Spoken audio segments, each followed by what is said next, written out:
นะคะเดี๋ยววันนี้เราจะพาไปนั่งเรือยอชต์นะคะเรือยอชต์เราก็มาถึงท่าเรือยอชต์แล้วนั่นเองค่ะนี่เรือยอชต์นะคะตื่นเต้นเหมือนกันค่ะในชีวิตไม่เคยนั่งเรือยอชต์ค่ะปกติได้นั่งแต่เรือพายที่บ้านน้ำท่วมบ่อยไงนี่ก็เป็นครั้งแรกนะคะในการที่ได้ลงเรือยอชต์นะคะปกติเคยนั่งเรือสปีดโบ๊ทแต่เป็นของพี่ชายที่เมืองไทยนะคะเวลากลับไปเมืองไทยทีเนี่ยพี่ชายเขาก็จะเอาเรือลงให้พาไปเที่ยวให้อันนี้ต้องขอบคุณสปอนเซอร์ใจดีอย่างพี่ชายพี่แดงนะคะแต่อันนี้นะคะเราจะลงนั่งเรือยอชต์นะคะเดี๋ยวเราไปดูในหน้าเคาน์เตอร์คือตรวจก่อนนะคะอันนี้นะคะก็คือบรรยากาศภายในเคาน์เตอร์จะเป็นคัพคาเฟ่นะคะ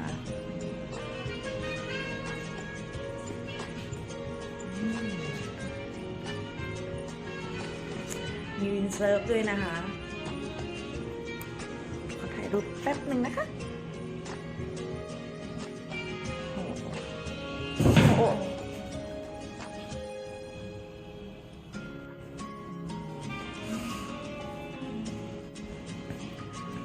แล้วเดี๋ยวเรานะคะต้องกรอกรายละเอียดข้อมูลกันนิดหน่อยนะคะ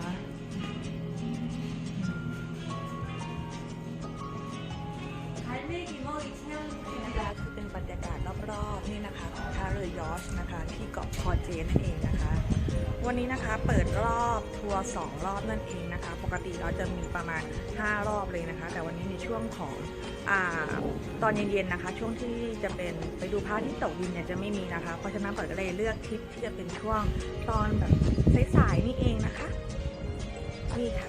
บรรยากาศ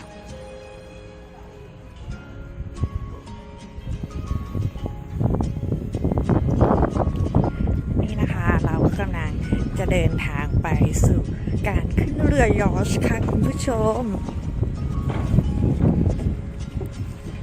เมื่อวานตอนเย็นนะคะอดนะคะแต่วันนี้เราได้ขึ้นแน่ๆแล้วนะคะ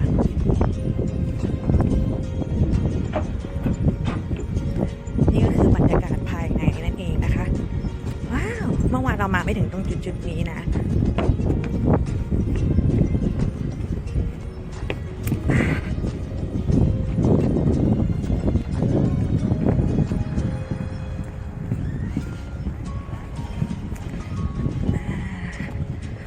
ไม่เคยมาท่าเรืออะไรแบบนี้เลยนะคะคุณผู้ชมค่ะ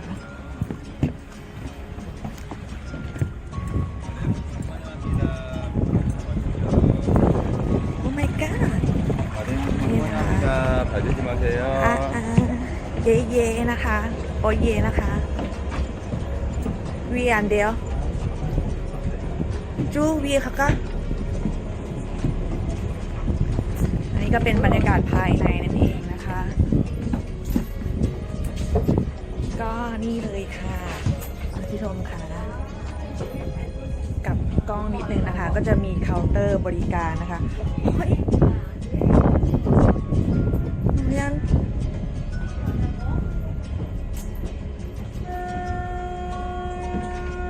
มีการใส่ชุดยูนิฟอร์มอะไรด้วยนะคะ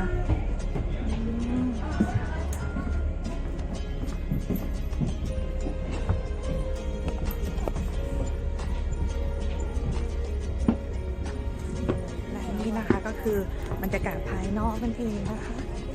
และนี่ก็คือกัปตันเรือของเราในวันนี้นะคะกัปตันเรือค่ะกัปตันเรือเรียกใครไม่ได้เรียกเราแน่นอนนะคะยอดค่ะ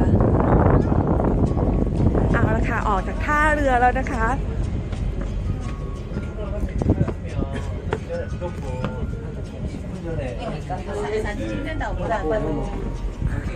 ถึงแล้วนะคะคุณผู้ชมคะแล้วนี่คือเรานั่งใกล้ๆอยู่กับกัปตันเรือมากๆเลยนะคะบนเขา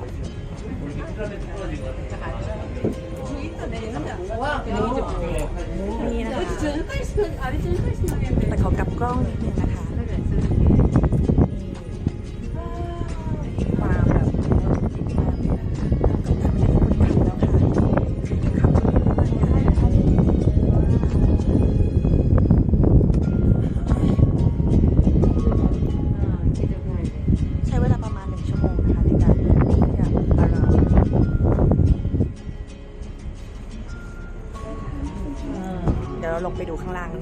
นะคะ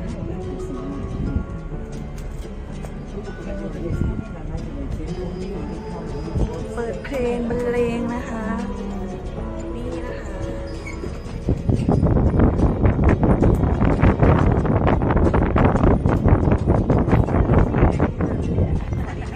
ขอเสียงพี่โดดด้วยค่ะ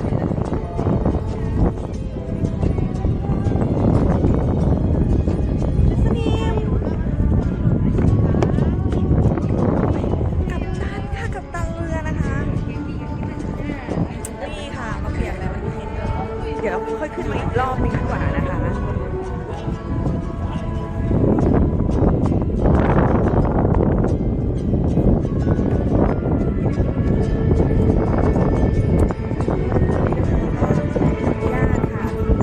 ขออนุญาตถ่ายรูปกับ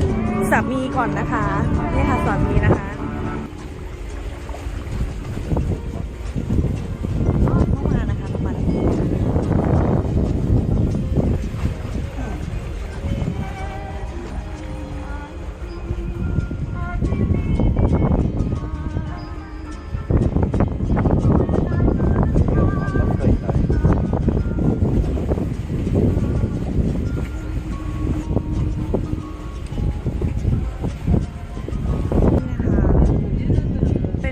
ที่สวยมากเลยนะคะก็เป็นบรรยากาศของออทอมนะคะที่แบบว่ามีแซมต้นไม้สีสันแล้วก็มีแบ็คกราวด์เป็นโรงแรมรีสอร์ทนั่นเองนะคะแล้วนี่ก็คือยังมีรีสอร์ทอีกหลายๆจุดเลยนะคะที่บริการอยู่ใกล้ๆเคียงกับรีสอร์ทที่เราพักนั่นเองนะคะและนี่ก็คือเป็นสะพานที่ไว้สำหรับออกกำลังกายสำหรับคน